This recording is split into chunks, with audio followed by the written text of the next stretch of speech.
অন্যের ফেসবুকে like comment share করে কি লাভ হবে আপনার? কি লাভ হবে বলেন? মানুষের ফেসবুকে ঢুকে আপনি কমেন্ট করছেন, বন্ধুরা ক্যাডার হয়েছে, আপনি শুভেচ্ছা জানাচ্ছেন, অভিনন্দন জানাচ্ছেন, শেয়ার দিচ্ছেন, ট্যাগ করে বলছেন আমার বন্ধু ক্যাডার হয়েছে। আসলে সফল হওয়ার পর প্রত্যেকেই অনেক ভালো বন্ধু হয়ে যায়, তখন তাদের অনেক ভালো ভালো কথা বের হয়। কিন্তু যারাই ক্যাডার হয় প্রত্যেকের লাইফে আপস অ্যান্ড ডাউনস থাকে, প্রত্যেকের স্ট্রাগল থাকে। আপনি একজন মানুষের ফেসবুক ওয়ালে প্রোফাইলে লাইক রিয়েক্ট কমেন্ট এগুলো করে আপনার কিছু লাভ হবে না। এটা আপনি জানেন, এমন না যে এই মহা সায়েন্স আপনি জানতেন না। আমি বলার পর আপনি চিন্তা করছেন হ্যাঁ ঠিকই তো বলেছে। এই জিনিস আপনি জানেন, বাট আপনি সাবকনশাসলি জানেন, কনশাসলি জানেন না।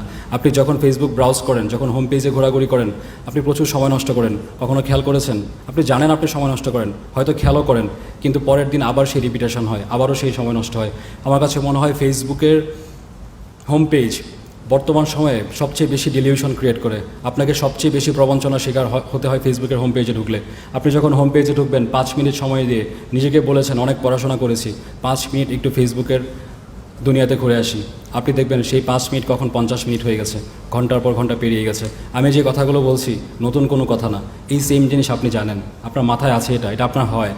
কিন্তু আপনি নিজেকে প্রশ্ন করে দেখুন, ওটা থেকে পরিত্রাণের কোনো কাজ করেছেন কিনা, ওটা থেকে পরিত্রাণ পাওয়ার জন্য কোনো পদক্ষেপ নিয়েছেন কিনা।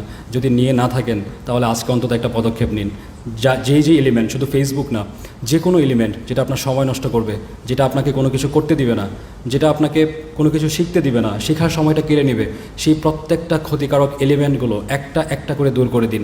হতে পারে সেটা ইন্টারনেট ব্রাউজিং, হতে পারে সেটা ভিডিও গেমস খেলা, হতে পারে কোনো পার্টিকুলার কোনো মানুষদের সাথে দীর্ঘক্ষণ ফোনে কথা বলা, হতে পারে ফেসবুক ব্রাউজিং, ইউটিউবিং, যা কিছুই করেন।